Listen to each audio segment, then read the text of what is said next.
என்னடா இது இன்னைக்கு யாருமே காணோம்.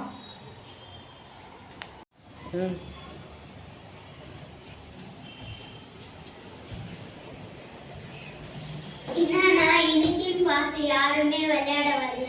யாருமே வரலப்பா. ஒரு கதை சொல்லுங்க. கதையா சொல்றப்பா. என்னது கதையா? நானும் ஆரம்பிக்கலாமா?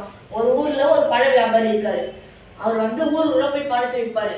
அவருக்கு ஒரு தலைவன் இருக்கு. என்னன்னா தலைவனும் அவர் வந்து என்னன்னா அவர் தான் எல்லாமே தெரிஞ்ச மாதிரி அப்படின்னு சொல்லிட்டு இருப்பாரு. அவர் போயிட்டு இருக்கும்போது ஒரு பூசணிக்கொடி பார்க்குறாரு. பூசணிக்கொடி எப்படி இருக்கும்? ரொம்ப மெலிசா இருக்கும்.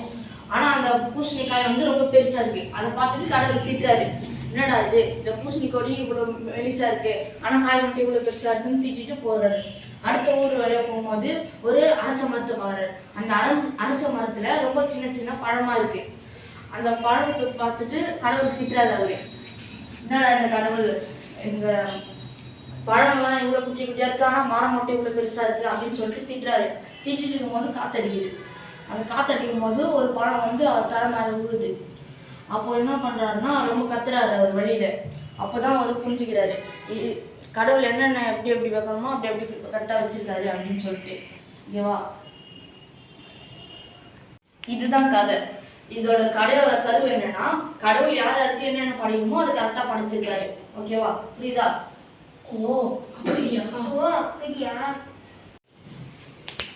டேய், நீ கதை சொன்னியா? நான் கேட்டுன்னு தான் இருந்தேன்.